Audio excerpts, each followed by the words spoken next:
मुदस्सिर की बातों को लाइक करें, सब्सक्राइब करें और बेल आइकन को प्रेस करें ताकि नए आने वाली अपडेट आप तक पहुंच सके। अस्सलाम वालेकुम नाज़रीन, मैं हूं आपका मेज़बान मुदस्सिर और आप देख रहे हैं मुदस्सिर की बातें। देखते हैं और सुनते कानों का मेरा सलाम।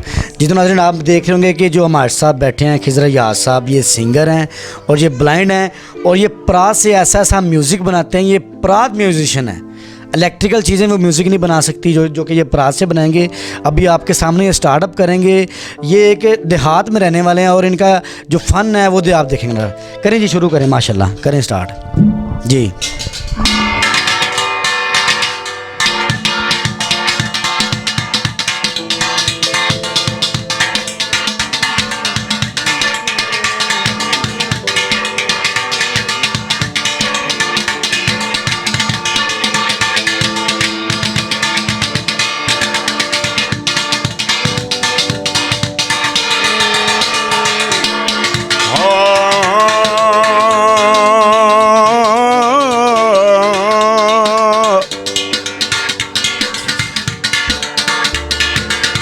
मेरे अपने नसीब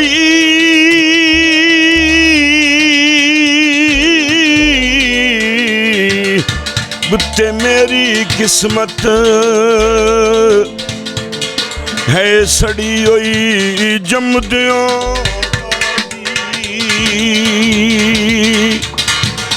सारा जग में खिज़र अज़मा बैठो, मिली किरो नहीं जिनस वफा दी। सारी उम्र में नौकरी तेरी देवाया,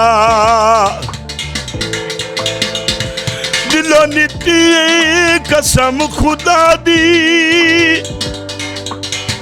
नत रोज तू सजन वठा ले नए, रती रही नहीं ओ शर्म हया दी।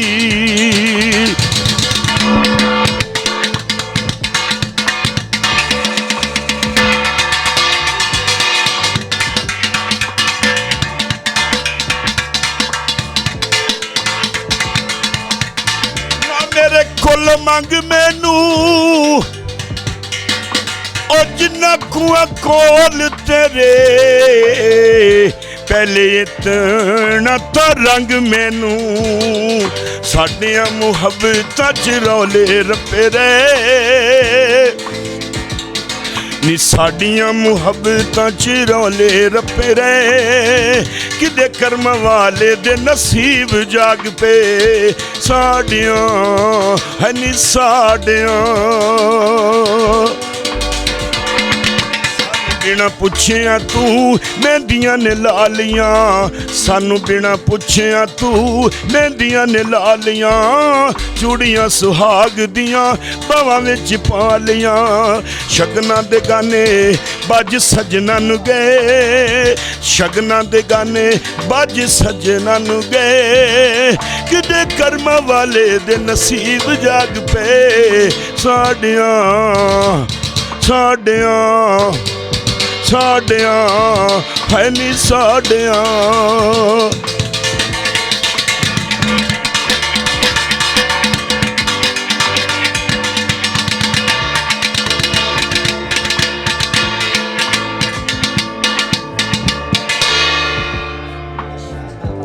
क्या बात है खिज़र भाई, ये क्या था? ये पीछे कुछ टेप तो नहीं चल रही? ये क्या था इतना नेचुरल माशाल्लाह। ये कब से कोई क्लास ली है? ये भी नेचुरल है? नहीं, ये भी बस वो बात ये है कि ये भी अल्लाह की देन है। जो कुछ भी किसी को अता करे वो मालिक है। ज़ाहिर है जिसको पैदा किया उसने उसको कोई ना कोई तो फन देना है, कोई ना कोई तो उसमें टैलेंट होना चाहिए ना, ऐसा कि वो दुनिया में कुछ उसका भी म्यार हो। मुझे तो ये लग रहा था कि पीछे कोई म्यूजिक चल रहा है और मैं लहर में बैठा। म्यूजिक आपके सामने आप देख रहे हैं मेरे हाथों। मैं अपनी नाज़रीन को सिर्फ ये बताना चाहता हूँ कि म्यूजिक लग रहा था मुझे से। जी, ऐसा आपने क्लास का किया। अभी तो बेस थोड़ी सी परात अभी छोटी है, इससे बड़ी होती तो फिर और ये जो बेस वगैरह ये झनकार था वो बहुत और ज़्यादा। अच्छा, ये आपने कभी रिकॉर्ड भी करवाई है? ये हाँ है, रिकॉर्डिंग करवाई है? वो असल में कोई बड़ी कंपनी ने तो नहीं की। ये असल में बात ये है कि ये किया है। एक भोला है, एक ननकाना साहब के डीलर थे, ऑडियो कैसेट का दौर था, उन्होंने मेरी रिकॉर्डिंग की थी। वो एक पंजाबी गाना था, वो असां नाल गवांढियां दे लाइयां अल्लाह करे तोड़ चढ़ जाए, ते अल्लाह सोना कदी पावे ना जुदाइयां, मेरा अपना गीत सी।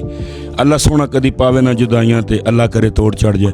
वो जी मेरा ये जो कैसेट था, सिल्वर कंपनी, ये जो ना लाहौर के अंदर, ये नहीं ये लाहौर के अंदर एक मरकज़ है तकरीबन शालमी, जो है ना, वहाँ एक हुआ करता था उस दौर में। अब से कोई 20-25 बरस पहले की बात है, उस ऑडियो का दौर था। और ये रिकॉर्डिंग उन्होंने मेरी की, फिर रिलीज़ किया, कैसेट मेरा बाज़ार में आया और लोगों ने बहुत सराहा, इसको बहुत पसंद किया, और फिर इस वजह से मुझे शो भी मिलते गए, फिर इस तरह आगे बढ़ते गए। खिजर भाई कोई ऐसा प्लेटफॉर्म जिस पे आपने पढ़ा हो कि बड़े लेवल पे कोई पढ़ा अभी तक, ऐसा मौका नहीं मिला? नहीं, ऐसा मौका अभी तो नहीं मिला। उसकी वजह यह है कि आप ब्लाइंड हैं, इस वजह से रास्ते में? असल में वो बात यह है कि ये जो मैंने पहले भी आपको बताया था कि ये जो छोटे मोटे सिंगर है ना, फोक सिंगर, ये मुझे आगे नहीं आना देने चाहिए, क्योंकि उनको पता है ये मुझे ये हमें दबा जाएगा। ये वो असल में वो मैं जब गले से आवाज़ निकालता हूँ ना, तो फिर मेरी आवाज़ तो कोई ऐसा बड़ा साउंड हो जो बर्दाश्त करे, हल्के फुल्के ये छोटे मोटे साउंड तो बंद हो जाते, डेड हो जाते। माशाल्लाह माशाल्लाह, ये है जी नैचुरल टैलेंट। ये मैं इन्हां दा फैन हो गया, बाकी तो मैनू नहीं पता कि दुनिया दी सुन रही की है।